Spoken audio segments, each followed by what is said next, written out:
All right, everyone, welcome back into another NFL DFS video. My name is Polzin with 9to5 Sports. Going to be getting into the top stacks here for week 14. As you guys know, this has been a very successful video thus far this season. I am going to slightly change it a little bit. I'm just going to be touching on the top 5 stacks. Okay, I'm still going to go through the stacking report, but I want it to be more direct information so that you guys can come in, get the information you need, and then get out of here. I don't like these videos to be long, and I like them to be actionable for you guys, so I'm going to do that for this video, and hopefully that works out for you guys.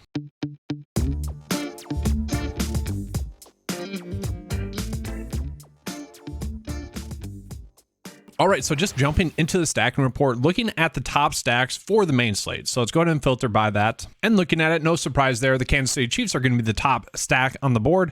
What surprised me was that Pittsburgh was actually popping up there. And I think that's just because it loves Pat Freiermuth. Okay, that's the biggest reason. And then Deontay Johnson is kind of cheap as well.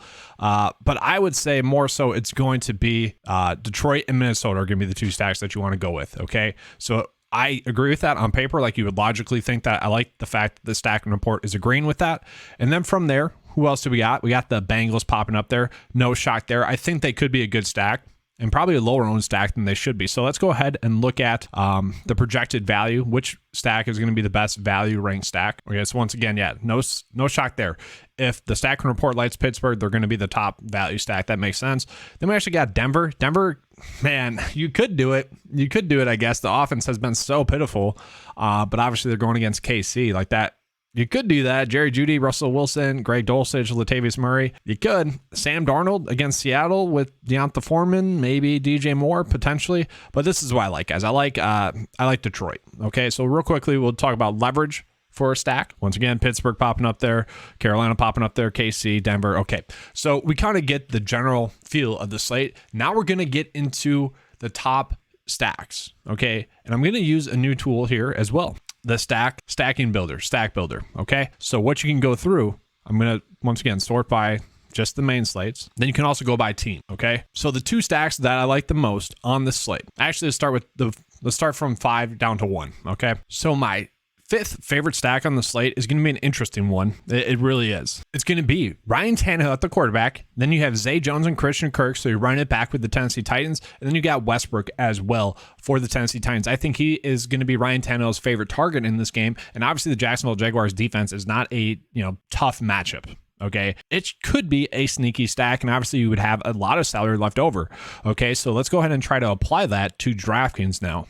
So I have kind of what I would say is a desirable lineup put out there with the core plays, the players that I think are going to be top plays. So let's go ahead and use this to then inject the stack that I like. So this is one kind of lineup makeup that you could go about. Now, obviously you could maybe put in a better running back. Okay, maybe you do go Derrick Henry. Maybe you do go Saquon Barkley. But this is a pretty solid starting stack. Okay, this is what I like. So obviously Ryan Tannehill, Zay Jones, Westbrook, and then we have Christian Kirk in there from that matchup. Okay, that could be a high scoring game, and then you are able to apply that and put in some of the top plays from the rest of the slate. Okay, that's a good way to go about doing that. Now let's get into my other favorite stack. It's going to be stack number 4. So my 4th favorite stack on the slate is going to be looking at the Kansas City game. Okay, obviously the stacking report liked Kansas City as a top stack on the slate, and it does make sense. And I think we can actually just go right down the board. Go with Patrick Mahomes as the quarterback, go with Travis Kelce as the tight end, go with Pacheco as the running back, and then go with Juju Smith-Schuster as the receiver. And then we could run it back with Greg Dulcich because I think he is going to be a solid price point play on this slate. So we still have a lot of salary left over, a pretty good value price point, especially on DraftKings. Okay, let's just go ahead and we'll go ahead and apply this now once again to DraftKings. So then this is what a lineup constructed around that stack would look like. You still have Patrick Mahomes at your quarterback.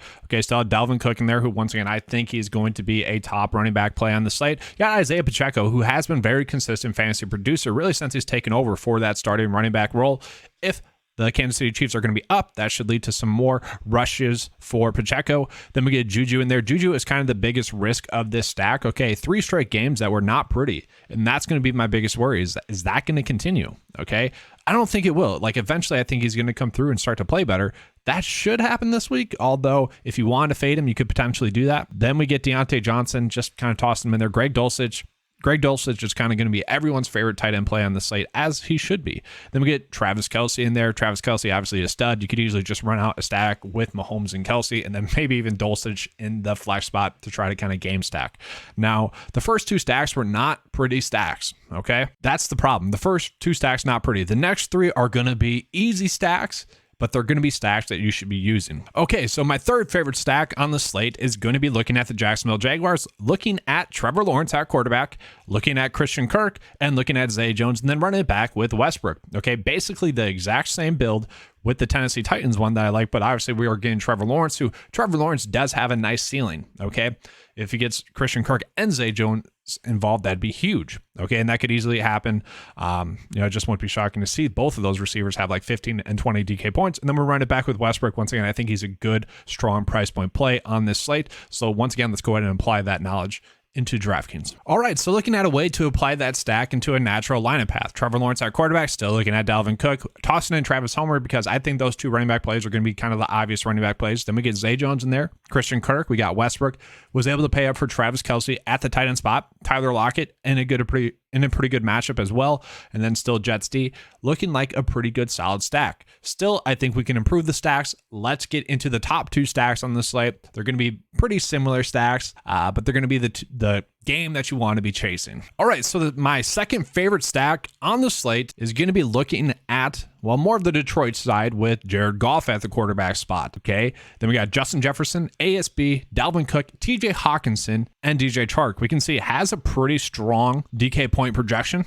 Okay, decent value, a little bit chalky though. That's kind of the biggest issue, is that it's looking like it could potentially be a pretty chalky build. So once again, let's go ahead and apply this to a DraftKings build, and then we'll be doing one more stack, the top stack, and then I'll be getting out of here. All right, so we are still able to make a very solid build by going with that Detroit focused stack. Okay, we still get Jared Goff, which is great. And you might be wondering, okay, why not just go with one of the Detroit running backs if we think this game could really go bonkers? And you could do that. Instead of maybe Travis Homer, maybe try to get down to DeAndre Swift, but then we're paying down for a really bad defense. You could potentially do that. I don't hate that idea, okay? I think Homer going to be a safer play. That's why I'm going with him. Then you get Justin Jefferson, obviously a stud, should easily be able to go off and dominate. You get ASB, once again, kind of the same thing.